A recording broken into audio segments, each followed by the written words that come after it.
It's a great day. My name is Che Brown, the Happy Entrepreneur, and welcome to the Happy Entrepreneur Show, the number one business development and revenue focused late night show in the country where we are on a mission. And our mission really is to empower, our mission is to inspire, and our mission is to provide you, the entrepreneur, with all of the resources that are necessary to execute that big vision you have for the people you were called to serve. And on this episode, we have the one and only Shar Halliburton. Did I get that right? You got it right. Yes. I've been practicing. She's here talking about, going from employee to entrepreneur. I guess the two E's. What's going on, Shar? How are you? I'm good, Shay. Thanks so much for having me. I'm excited to be here today. I'm excited to have you here, by the way. This has to be at least one of the top two topics. I mean, either in making money in business, a number of folks want to go from being an employee to an entrepreneur to pursue their purpose, to pursue their passion, to make a difference in the area of the world they want to make a difference in. But I've got a question. What's the biggest challenge that people have just leaving their job, going from an employee to an entrepreneur? What's some of the biggest challenges you've seen? Why are people struggling to do it these days? I think people are struggling because we're so used to being an employee. We get hypnotized by our 9 to 5. That's what I said. So many years I was hypnotized by my 9 to 5. You get so used to the habit of going to work, coming home, and doing what you know to do on your job. But when you become an entrepreneur, you're 100% accountable for everything that you do. You have to break that mindset of listening for someone else to tell you what to do. And you are the captain of your own ship as an entrepreneur. Now, what would you say to the person that's listening right now? Because we have a number of folks who are dualpreneurs. They work a full-time job. They're full-time entrepreneurs. They're like, I've got a really busy schedule, Shar, at the office. I'm a leader. I'm responsible for a lot. And I'm responsible for my family. I'm responsible for things that are going on in the community, Shar. I've got a lot of stuff going on right now.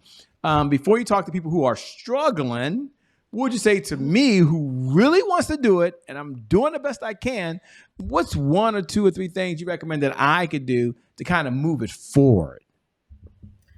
I would say time blocking is very important. We all have busy schedules, our families, our other responsibilities, extracurricular activities. But when it comes to your dream, you have to be so focused on accomplishing that dream that you schedule time to work on your dream every day. Just like you work on your 9 to 5, you have to schedule time to work on your dream every day. Even if it's 15 minutes to an hour, you have to schedule time while you're building. Of course, once you become a full-time entrepreneur, it's going to be more than 15 minutes to an hour. But while you're preparing, you need to schedule some time within your schedule. Maybe it's early in the morning, maybe it's during your lunch hour, maybe it's late at night, but you need to schedule time to work on your business and work in your business. Perfect. And to the person that's on the other side of the coin, they're like, I've been really struggling. It's been tough for me just to get going. Two-part question I believe you can handle. Number one, what's the mindset that you would have for that person that's like, it's just been tough? And on the other side, what's one or two things that you recommend for them? Or is it the same for them? I don't know. I would say the biggest thing is your mindset, because there are so many things that can cloud our minds when it comes to wanting to be an entrepreneur. And being an entrepreneur, you have to fight those thoughts that say you can't do it. Fight the thoughts that tell you, to compare yourself to others. You have to know that this is your own journey, and you have to immediately retrain your brain to think positively when it comes to your business, because we're going to get those negative thoughts. We have to fight through those and push through those so that we can be successful in our endeavors. So one of the things I like that you're hearing is that it's not always easy, but it's possible.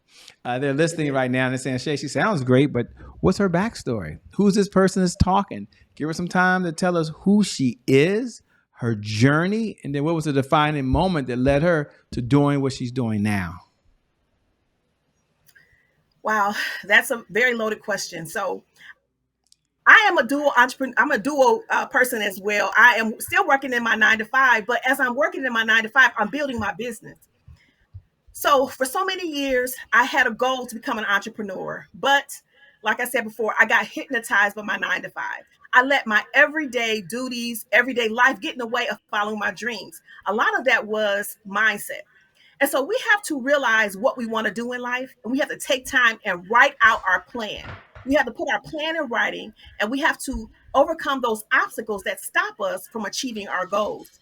And so that was my biggest problem, was my mindset, those thoughts getting in the way of me achieving my goals. So what I had to do was put in writing what I wanted. I had to, I'm kind of going a little bit ahead of myself. I had to assess where I was and determine where I wanted to be. I felt like there was something missing. I've been in corporate America for over 24 years, and I felt like something was missing. So I had to take some time out, sit down, and assess where I was and determine that it's time to redefine what success means for me at this stage in my career. Now, I've had the pleasure of meeting you and being there in person, by the way. And ladies and gentlemen, she does have a book. We'll get her to talk about the book if y'all can't see it. But, as I was reading it, it had a chapter in here, not chapter, but a section. You probably don't remember everything. But it talked about emotional intelligence is a key component to their journey. And Yeah. emotional intelligence means a lot of things to a lot of people. So take a moment. It was on page 27. I know you don't remember every page in your freaking book, by the way. I know you're like, Shay, what is it? Yeah, but it says increase your emotional intelligence as you prepare for entrepreneurship. And I'm just curious, one, why that was so important, because we hear a lot about emotional intelligence.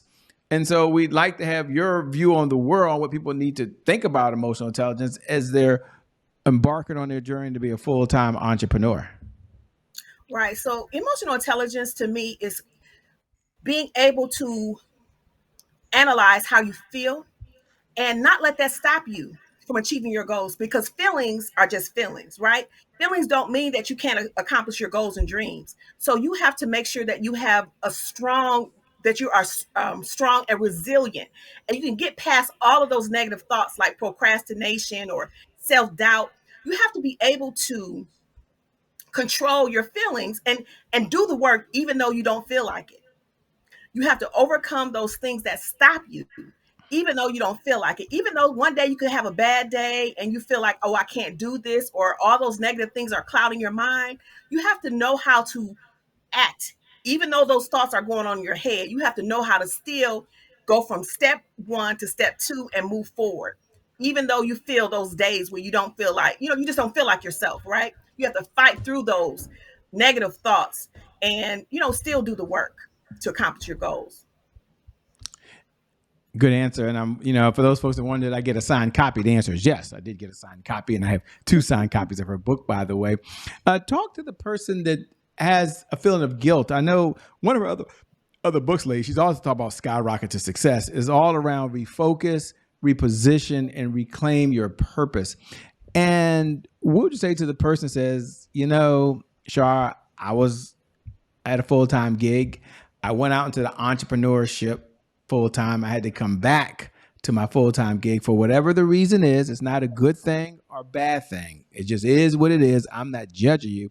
My question to you is, what do you say to people that says, you couldn't do it, you're going to try it again, and fear is kind of holding them? Like, she don't understand. I burned up the credit cards. She doesn't understand. I put both feet in and it didn't work, but they want to do it again.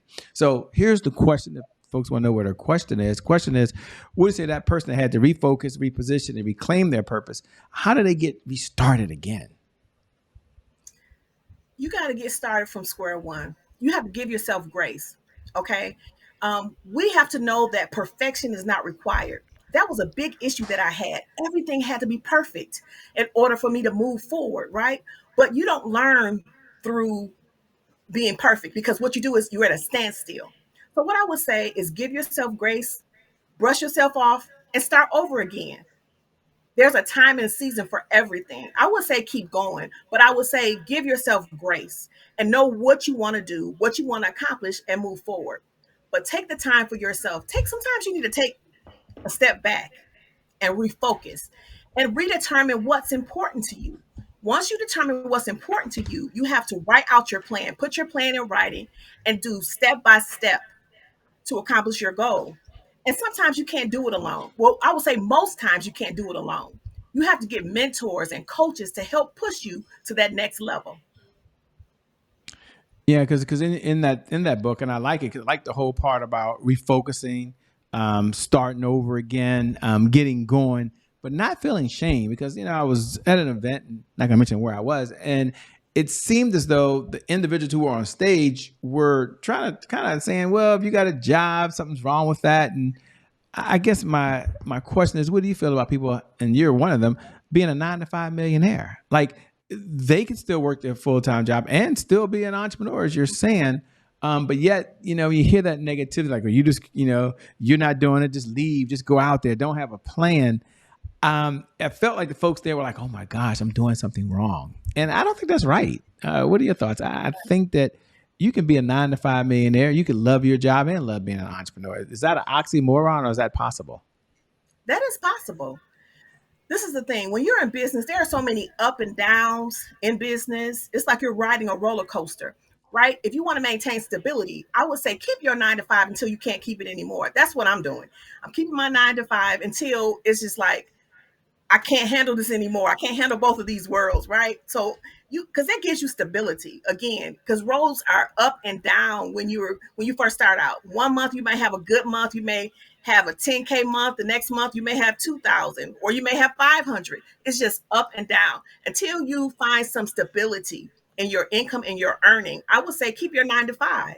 It's not a shameful thing to work as you build your business. And I had opportunity, ladies and gentlemen, to read both books. I mean, it's not the same book; it's the same color. That's her favorite color, obviously, because she has the same color on both of them. But on the refocus, reposition, and reclaim your purpose, one of the things she talks about here, and I hope she don't mind me bringing this book up because I think it's in harmony with going from employee to entrepreneur, is around habits. And I believe people form habits, and habits form futures. Talk about some of the habits of a successful person, whether it's in their career, which you're really good at coaching them as well, or transition to the entrepreneurship. You had to mention one, two, or three habits. And as she's saying this, ladies and gentlemen, don't be thinking, I already do that. No, think how much better you can do it. Think how well you can do it. Not you've heard it before, but how can you take what you're doing to another level in the area she's talking about? So, what's one habit, maybe two, if you have three, that's even cool, that successful people have. I would say one of the big habits is successful people wake up early in the morning and they get started before everybody else is getting started. Sometimes I know, we're all tired, right? But when you get up early in the morning and you start working on your hardest task first, it's going to accelerate your success. So I think that you need to plan the night before, especially if you're very busy, you're working a corporate job and you have a business. I think that you should, before you go to bed, plan what you're going to do the next day so that you have time to rethink what you're going to do and you'll have time to be prepared for it. But I think that you need to get up early in the morning and start working on your business and start planning things so your day will flow smoothly and start with the hardest task first. That's one thing I would suggest. Another thing is to know that you don't have to do this alone. This is not a one man show. Okay, so I think you should operate in your expertise, and then things that you're not proficient in, or I mean, maybe you're proficient in, but that's not your jam. I would say get someone to help you along the way. I think that's very important. I like that, by the way. And ladies and gentlemen, while her book says, for women, it's for men. I mean, the concepts and principles. I know you work with women as well, but for you as a guy, as you listening out there, by the way, I mean, can we not just adopt this as well? I mean, wouldn't that be cool? Shar, what do you enjoy most about what you're doing these days? You seem to be happy. You seem to really enjoy it. You light up when you're chatting about going from employee to entrepreneur or refocusing, which I really like that, and repositioning and restarting again. What do you enjoy most about what you're doing these days?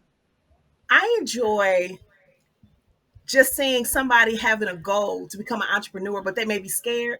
I enjoy speaking life into them and letting them know that they can do this and it's not too late. So many people get in their 40s or their 50s and feel like, oh my God, it's too late. I had all that time in my past, and they feel guilty about not acting on their dreams and their goals. But there's a time and a season for everything, because I was that corporate woman that felt guilty because I didn't follow my goals and dreams. But I love inspiring and encouraging people to move forward and giving them actionable steps that they can do little by little, day by day, just to encourage them to get started. That's one of the things that really, really inspires me, to see somebody who has a glimmer of hope and just to push them forward into their dream.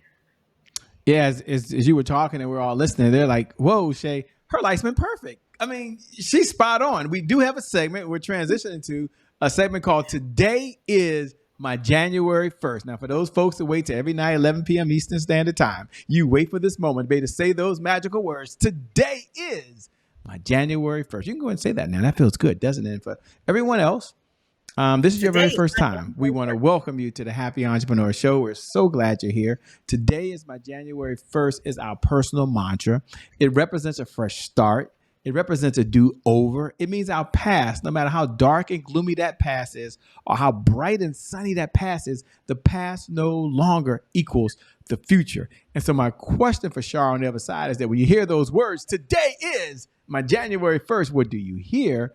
And number two, what was a moment that there was a setback for you? Did you had to reposition, I think you said, refocus and kind of restart again? Oh, wow, that's a really loaded question. So, but I think about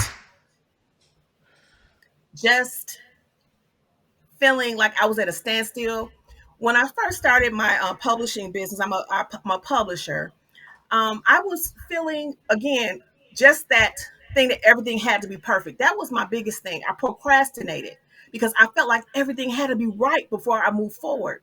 But I had to learn to work through that fear, through, because there are going to be some gray areas in life, right?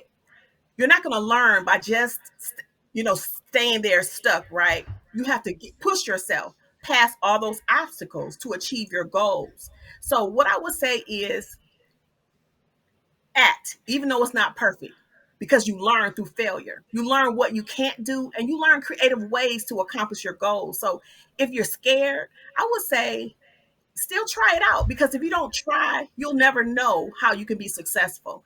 And in my book, Skyrocket Your Success 2.0, one of my chapters is entitled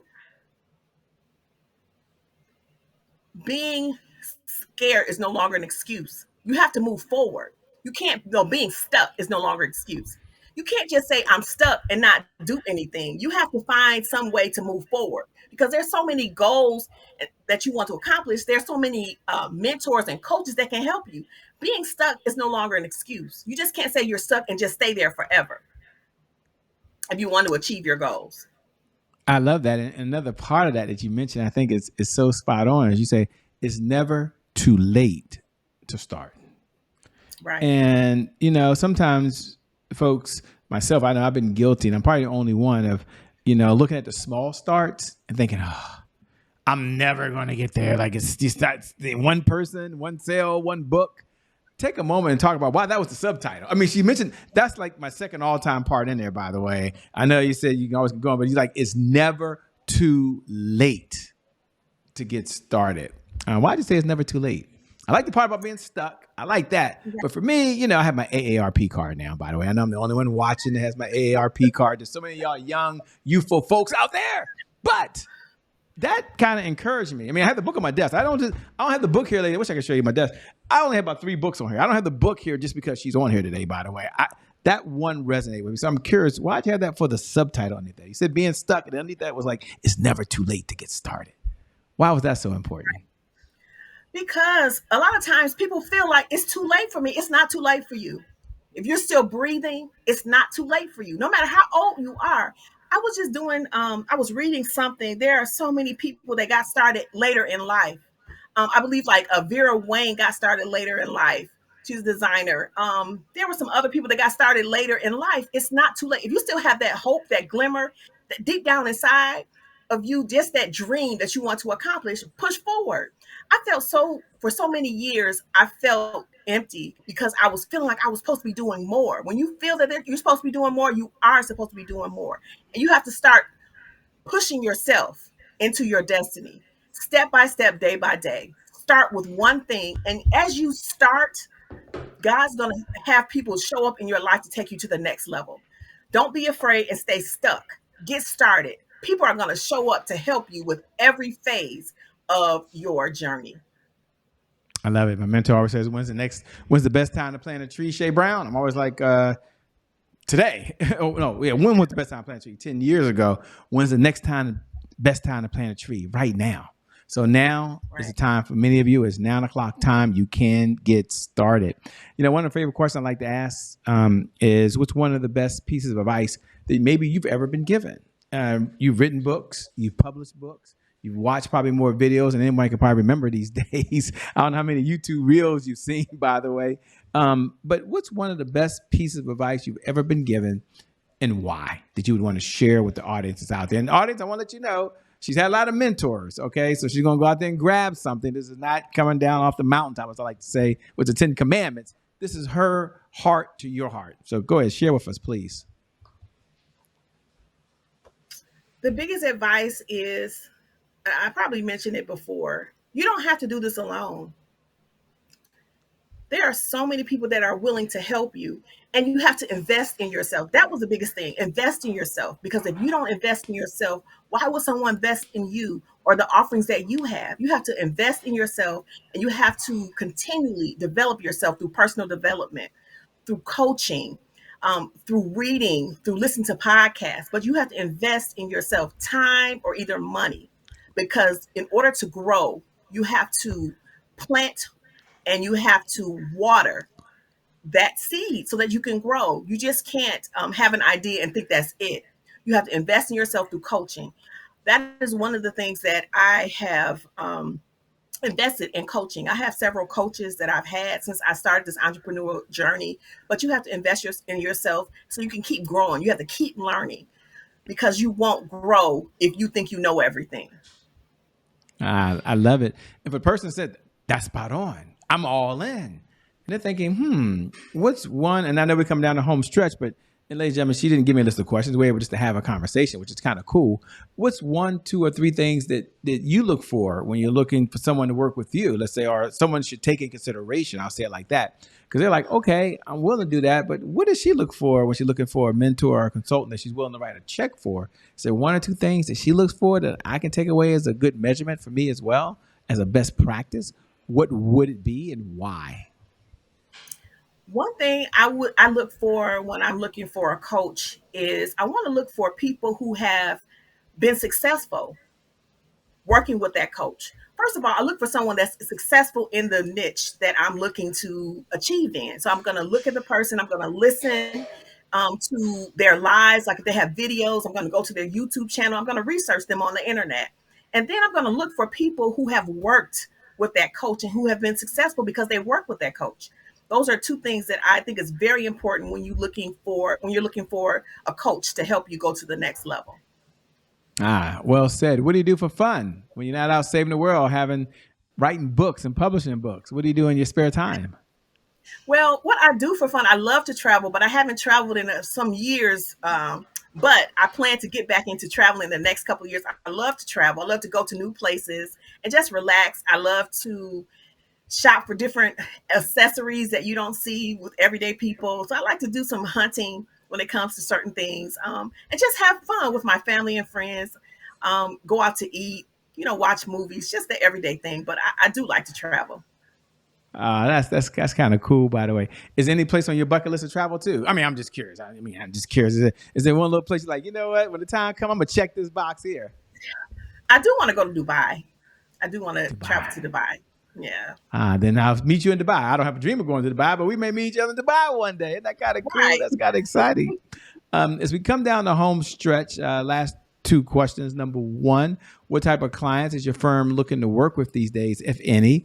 And number two, how can folks best connect with you? How can they stay in this conversation over and beyond the time that you and I have today? So one thing, what we're looking for are people that want to write a nonfiction book. If you Well, first of all, I want to say that you are an expert. Sometimes the imposter syndrome can kind of take over in our life and tell us that we're not an expert. But if you've been doing something for multiple years and people always come to you, ask for your advice regarding something, you're an expert. Whatever your 9 to 5 is, whatever your hobby is, something that you do that only you can do. So you're an expert. So if you're looking to write a nonfiction book based upon your expertise and build an information-based business regarding your expertise, I can help you write a nonfiction book and publish that for you. as well. And we also do coaching for professional women that feel stuck in their 9 to 5 and know that there's much more for you. We're also looking for coaching clients as well. And where can they go to connect with you? You can find me on Instagram, Facebook. You can go to Q, like Queashar D Publishing. So it's QD Publishing.